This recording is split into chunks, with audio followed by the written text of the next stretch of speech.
వాడు కృప పొందినవాడు. చూసారా, ప్రారంభంలో నోవాహు గురించి దేవుడే సాక్ష్యం చెప్తున్నాడు. దేవుని దృష్టి యందు కృప పొందినవాడు. ఎలాగా? పరలోకము నుండి దేవుడు భూమి మీద ఉన్న ప్రజలందరిని చూస్తున్నప్పుడు నరులందరూ ఎలా ఉన్నారు?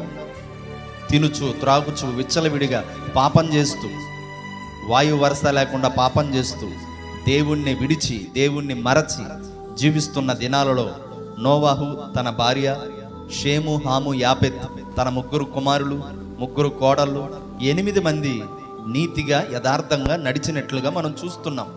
అంటే తన చుట్టూ ఉన్న ప్రజలందరూ కూడా పాపంలో పడి చెడిపోయి ఉంటే, పాపంలో పడి తిరుగుతుంటే, దేవుణ్ణి మరచి బ్రతుకుతుంటే నోవాహు అలా లేడండి. దేవుని దృష్టిలో కృప పొందినవాడు. ప్రారంభంలో నోవాహు దేవుని దృష్టి యందు కృప పొందినవాడు.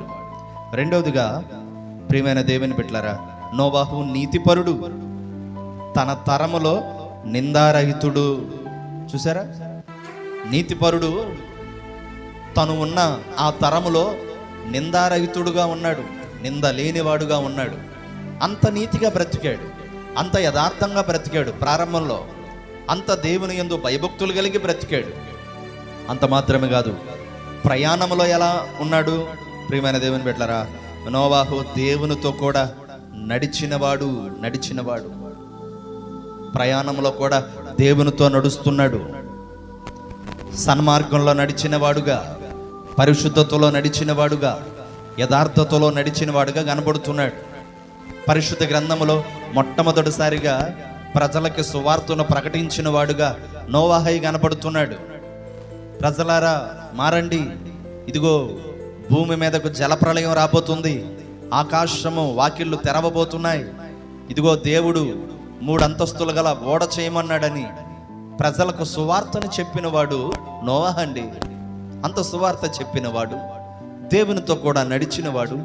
ప్రియమైన దేవుని బిడ్డ, నీతిపరుడు, నిందారహితుడు, దేవుని దృష్టి యందు కృప పొందినవాడు. తన భార్యని, తన కుటుంబాన్ని, తన బిడ్డలని, తన కోడలని దేవునిలో నిలిపినవాడు.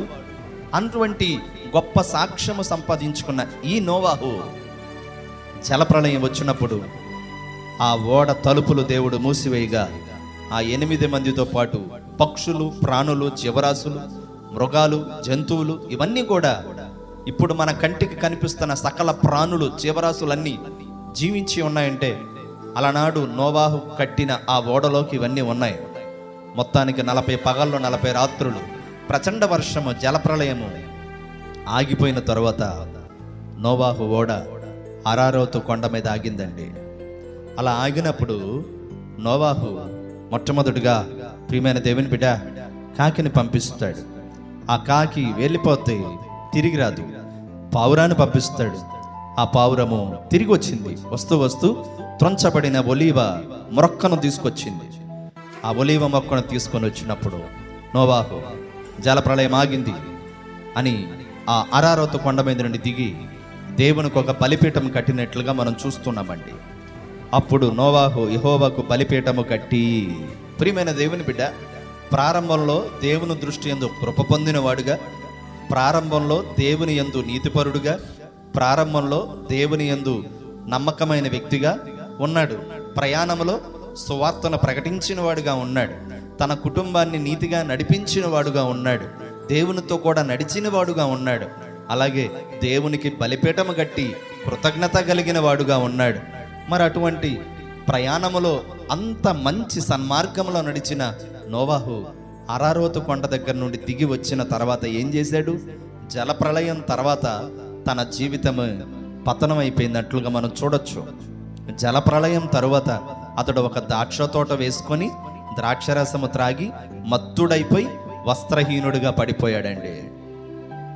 నిందారహితుడుగా ఉన్న ఈ నోవాహే, నీతిపరుడుగా ఉన్న ఈ నోవాహే, దేవునితో కూడా నడిచిన ఈ నోవాహే, దేవునికి బలిపీఠము గట్టి కృతజ్ఞతాస్తుతులు చెల్లించిన ఈ నోవాహే ఏమైపోయాడు?